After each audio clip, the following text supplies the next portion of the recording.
Hi friends, ನಾನಿವತ್ತು ಬ್ಲೌಸ್ಗೆ ನೀವು ಡೋರಿ ಮಾಡ್ಕೋತಿರಲ್ಲ, ಅದನ್ನ ತುಂಬಾ ಸರಳವಾಗಿ ಯಾವ ತರ ಮಾಡ್ಕೋಬಹುದು ಅನ್ನೋದನ್ನ ತೋರಿಸ್ತೀನಿ ನೋಡಿ. ತುಂಬಾ ಸುಲಭವಾಗಿ ನೀವು ಮಾಡ್ಕೋಬಹುದು. ನೀವು ಕ್ರಾಸ್ ಕಟ್ಟಿಂಗ್ ಮಾಡ್ಕೋಬೇಕು ಬಟ್ಟೆನ. ಅಂದ್ರೆ ನಿಮ್ಗೆ 1 ಇಂಚು 1.25 ಇಂಚಲ್ಲಿ ಕಟ್ ಮಾಡ್ಕೊಂಡ್ರೆ ಸಾಕು. ಅದನ್ನ ಮಾಡ್ಕೊಂಡು ನೋಡಿ, ಈ ತರ ಡಬಲ್ ಸ್ಟಿಚ್ ಹಾಕೊಳ್ಳಿ. ಅದು ಪಿಚ್ಚೋಗೋ ಚಾನ್ಸಸ್ ಇರುತ್ತೆ. ನೀವು ಡಬಲ್ ಸ್ಟಿಚ್ ಹಾಕೋಬೇಕಾಗುತ್ತೆ ನೋಡಿ. 1.25 ಇಂಚು 1 ಇಂಚು ಅಂದ್ರೆ ಅಭ್ಯಾಸ ಇಲ್ದೇನಿರೋರು 1.25 ಇಂಚ್ ತಗೊಳ್ಳಿ. ಎಲ್ಲ ಕರೆಕ್ಟ್ ಆಗಿ ಗೊತ್ತಿರೋರಾದ್ರೆ 1 ಇಂಚ್ ಆದ್ರೆ ಸಾಕಾಗುತ್ತೆ. ನಾನು 1.25 ಇಂಚ್ ತಗೊಂಡಿದ್ದೀನಿ ನಿಮ್ಗೆ ತೋರ್ಸಕ್ಕೋಸ್ಕರ. ಈಗ 1.25 ಇಂಚ್ ತಕೊಂಡು ಅದನ್ನ ಕರೆಕ್ಟ್ ಆಗಿ ಕ್ರಾಸ್ ಕಟ್ಟಿಂಗ್ ಮಾಡ್ಕೋಬೇಕು. ಕ್ರಾಸ್ ಕಟ್ಟಿಂಗ್ ಮಾಡ್ಕೊಂಡು ನೋಡಿ, ಈಗ ಎಲ್ಲ ಅಟ್ಯಾಚ್ ಮಾಡ್ಕೊಂಡು ನಾವಿವಾಗ ಕಟ್ ಪೀಸ್ಗಳನ್ನೆಲ್ಲನೂ ಅಟ್ಯಾಚ್ ಮಾಡ್ಕೊಂಡು ಈಗ ಅದನ್ನ ನಾನು ನೋಡಿ, ಈಗ ನೀವು ಕರೆಕ್ಟ್ ಆಗಿ ನಾವು ಸ್ಟಿಚ್ ಮಾಡ್ತೀವಲ್ಲ, ಅಂದ್ರೆ ನಮ್ದು ಟೆನ್ಷನ್ ಕುತ್ಕೊಳ್ಳುತ್ತಲ್ಲ, ಅದು ಆ ಕಡೆ ಇದೆಯಲ್ಲ, ಅದು ಕರೆಕ್ಟ್ ಆಗಿ ಅದ್ರ ನ್ಯಾರಕ್ಕೆ ನೀಟಾಗಿ ಅದೇ ನ್ಯಾರಕ್ಕೆ ಬರಬೇಕು. ಚಿಕ್ಕದಾಗಿ, ತುಂಬಾ ಚಿಕ್ಕದಾಗಿ ನೀವು ತಗೊಳ್ಳಿ. ಅವಾಗ ನಿಮ್ಗೆ ಲೂಪು ತುಂಬಾ ಚೆನ್ನಾಗಿ ಬರುತ್ತೆ, ಒಂದೇ ಲೆವೆಲ್ ಆಗಿ ಬರುತ್ತೆ. ಅಪ್ ಡೌನು ಮಾಡಕ್ ಹೋಗ್ಬೇಡಿ. ನೀವು ಒಂದೇ ಕರೆಕ್ಟ್ ಆಗಿ ಇಟ್ಕೊಂಡು ನೀವು ಸ್ಟಿಚ್ ಮಾಡ್ಕೊಳ್ಳಿ. ಅಂದ್ರೆ ನೀವು ಸ್ವಲ್ಪ ದೊಡ್ಡದಾಗಿ, ಒಂದ್ ಸ್ವಲ್ಪ ಚಿಕ್ಕದಾಗಿ ಆ ತರ ಮಾಡ್ಕೊಳಕ್ಕೆ ಹೋಗ್ಬೇಡಿ. ನೋಡಿ, ಗಮನ ಕೊಟ್ಟು ನೀಟಾಗಿ ಮಾಡ್ಕೊಳ್ಳಿ, ತುಂಬಾ ಚೆನ್ನಾಗಿ ಬರುತ್ತೆ.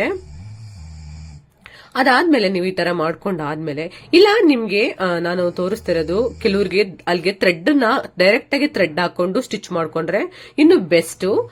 ಅದು ಥ್ರೆಡ್ ಹಾಕೊಂಡು ಮಾಡಕ್ ನಮಗ್ ಕಷ್ಟ ಆಗುತ್ತೆ, ಗೊತ್ತಾಗಲ್ಲ, ಅದು ಮೋಸ್ಟ್ಲಿ ಸ್ಟಿಚ್ ಸೇರ್ಕೊಂಡ್ಬಿಡುತ್ತೆ ಅನ್ನೋ ಭಯ ಇರೋರು ಈ ತರ ಮಾಡ್ಕೊಳ್ಳಿ.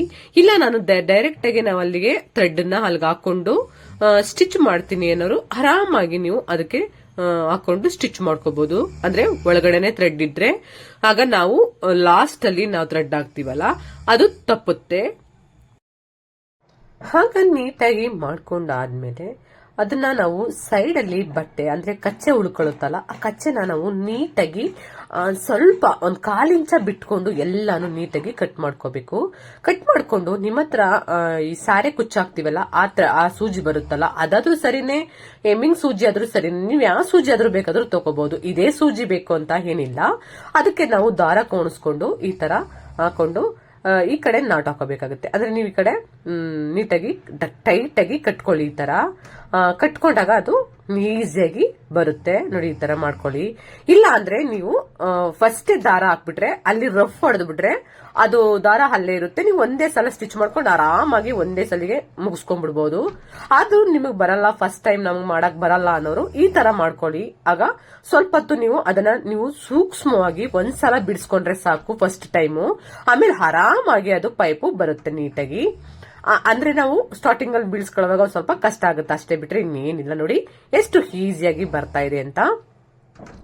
ಈ ತರ ಮಾಡ್ಕೊಂಡ್ರೆ ನಿಮ್ಗೆ ಈಸಿಯಾಗಿ ಚೆನ್ನಾಗಿ ಬರುತ್ತೆ ನೋಡಿ. ಎಷ್ಟು ಕರೆಕ್ಟ್ ಆಗಿ, ಇದಕ್ಕಿಂತನೂ ಇನ್ನೂ ಚಿಕ್ಕದಾಗಿ ಸಣ್ಣಾಗಿ ಮಾಡ್ಕೋಬಹುದು, ಅಷ್ಟು ಈಸಿಯಾಗಿ ಮಾಡ್ಕೋಬಹುದು ಇದನ್ನ ನೋಡಿ.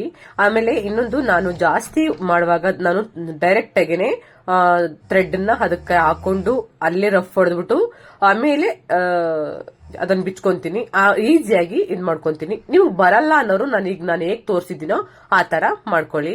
ನೋಡಿ ಎಷ್ಟು ಕರೆಕ್ಟ್ ಆಗಿ ಪರ್ಫೆಕ್ಟ್ ಆಗಿ ಬಂದಿದೆ ಅಂತ. ಈ ತರ ಮಾಡ್ಕೊಂಡ್ ಆದ್ಮೇಲೆ ನಾವ್ ಅದಕ್ಕೆ ಒಂದು ಹೂ ಮಾಡ್ಬೇಕಲ್ವಾ. ನೋಡಿ, ಇದನ್ನ ನಾನ್ ತಗೋತಿರೋದು 3.5. ಕರೆಕ್ಟ್ ಆಗಿ ಆ ಕಡೆನೂ 3.5 ಇರ್ಬೇಕು, ಈ ಕಡೆನೂ 3.5 ಇರ್ಬೇಕು. ಆ ತರ ಆದ್ಮೇಲೆ ಒಂದನ್ನ ನಾವು ಈ ತರ ನೀಟಾಗಿ ಅಳತೆ ಇಟ್ಕೊಂಡು ಕಟ್ ಮಾಡ್ಕೊಳ್ಳೋಣ. ಕಟ್ ಮಾಡ್ಕೊಂಡ್ ಆದ್ಮೇಲೆ ಅದೇ ಅಳತೆಯಲ್ಲಿ ಇನ್ನೊಂದನ್ನು ಕಟ್ ಮಾಡ್ಕೊಳ್ಳೋಣ. ನಿಮ್ಗೆ ಯಾವ ತರ ಡಿಸೈನ್ ಬರುತ್ತೋ, ನಿಮ್ಗೆ ಬರೋ ಡಿಸೈನ್ ನ ನೀವು ಮಾಡ್ಕೋಬಹುದು. ಇದ್ರಲ್ಲೂ ತುಂಬಾ ತರ ಡಿಸೈನ್ ಮಾಡಬಹುದಲ್ಲ. ಹಾಗಾಗಿ ನಾನು ಸಿಂಪಲ್ ಆಗಿ ಮಾಡ್ತಾ ಇದ್ದೀನಿ, ಅಂದ್ರೆ ಅತಿ ಗ್ರ್ಯಾಂಡ್ ಆಗಿ ನಾನು ಮಾಡ್ತಾ ಇಲ್ಲ. ಯಾಕೆಂದ್ರೆ ಇದು ಬ್ಲೌಸ್ ಮಾಡ್ತಾ ಇರೋದು, ಅವ್ರಿಗೆ ಅಷ್ಟು ಗ್ರ್ಯಾಂಡ್ ಇಷ್ಟ ಇಲ್ಲ ಅಂತೆ ಕಸ್ಟಮರ್ಗೆ. ಸಿಂಪಲ್ ಆಗಿ ಮಾಡ್ಕೊಡಿ ಅಂತ ಹೇಳಿದ್ದಾರೆ, ಹಾಗಾಗಿ ನಾನು ಸಿಂಪಲ್ ಆಗಿ ಮಾಡ್ತಾ ಇದ್ದೀನಿ. ಅದನ್ನ ನಾವು ಕರೆಕ್ಟ್ ಆಗಿ ನೀವು ಮೆಜರ್ಮೆಂಟ್ ತಗೊಂಡು ಇದನ್ನ ಕಟ್ ಮಾಡ್ಕೋಬೇಕು. ಇಲ್ಲಾಂದ್ರೆ ನಿಮ್ಗೆ ಹೇರುಪೇರಾಗಿ ಕನ್ಫ್ಯೂಸ್ ಆಗುತ್ತೆ. ಅವಾಗ ನಿಮ್ಗೆ ಹೇಗ್ ಮಾಡ್ಬೇಕು ಅನ್ನೋದು ನಿಮ್ಗೆ ಗೊತ್ತಾಗಲ್ಲ. ಆಗ ನಮ್ಗೆ ಫ್ಲವರ್ ಮಾಡಕ್ ಬರಲ್ಲ ಅಂತ ನಿಮ್ಗೆ ಅನ್ಸುತ್ತೆ ನೋಡಿ. ಈ ತರ ರಫ್ ಅದಕ್ಕೆ ನಾವು ಒಂದು ಸ್ಟಿಚ್ ಹಾಕೊಂಡು ಕಟ್ ಮಾಡ್ಕೊಂಡು ನೋಡಿ ಈ ತರ ಬರುತ್ತೆ. ಅದನ್ನ ತಿರ್ಗಾ ನಾವು ಮಡಚ್ಬಿಟ್ಟು ಈ ತರ ಸ್ಟಿಚ್ ಹಾಕೊಂಡ್ರೆ ಈಸಿಯಾಗಿ ನಿಮ್ಗೆ ಒಂದು ಹೂವಾಗುತ್ತೆ. ತುಂಬಾ ಚೆನ್ನಾಗೂ ಕಾಣಿಸುತ್ತೆ, ಸಿಂಪಲ್ ಆಗಿ ಕಾಣಿಸುತ್ತೆ. ನೋಡಿ ಇಷ್ಟೇನೆ.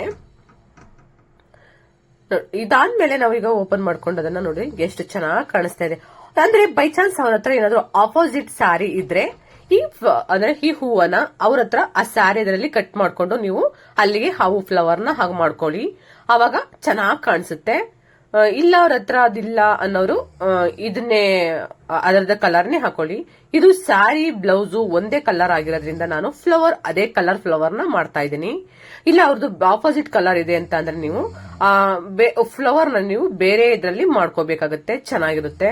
ನೋಡಿ ಇಷ್ಟೇನೆ, ಆರಾಮಾಗಿ ಎರಡನ್ನು ಮಾಡ್ಕೊಂಡು ಎತ್ತಿಟ್ಕೊಂಡ್ರೆ ಮುಗ್ದೋಯ್ತು.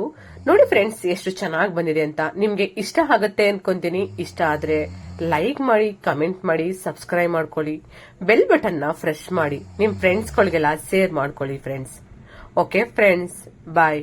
ನೋಡಿ ಇಷ್ಟ ಹಾಗೆ ಆಗುತ್ತೆ ಅನ್ಕೊಂತೀನಿ. ನೀವು ಮಾಡಿ ಟ್ರೈ ಮಾಡಿ, ಕಮೆಂಟ್ ಮಾಡಿ ನನಗೆ ಹೇಗಿತ್ತು, ಹೇಗೆ ಈಸಿ ಆಯ್ತು, ಮಾಡಕ್ಕೆ ಕಷ್ಟ ಆಯ್ತಾ, ಈಸಿ ಆಯ್ತಾ, ಇಲ್ಲ ನಾನು ಇನ್ನೊಂದ್ ತರ ನಾನು ಮಾಡಿ ತೋರಿಸ್ತೀನಿ. ಬೇಕಾದ್ರೆ ನಿಮ್ಗೆ ಏನಾದ್ರು ಇದು ಟಫ್ ಅನ್ಸಿದ್ರೆ ನಾನು ಇನ್ನೂ ಬೇರೆ ತರ ಮಾಡಿ ನಿಮ್ಗೆ ತೋರಿಸ್ತೀನಿ. ಫುಲ್ ವಿಡಿಯೋಸ್ ನ ನೋಡಿ ನಿಮ್ಗೆ ಅರ್ಥ ಆಗುತ್ತೆ, ನೀಟಾಗಿ ಅರ್ಥ ಆಗುತ್ತೆ. ನಿಮ್ಗೆ ಡೌಟ್ ಇದ್ರೆ ಇನ್ನೊಂದ್ಸಲ ನಾನು ಕಮೆಂಟ್ ಮಾಡಿ ತಿಳಿಸಿ, ನಾನು ಖಂಡಿತ ಮಾಡೇ ಮಾಡ್ತೀನಿ.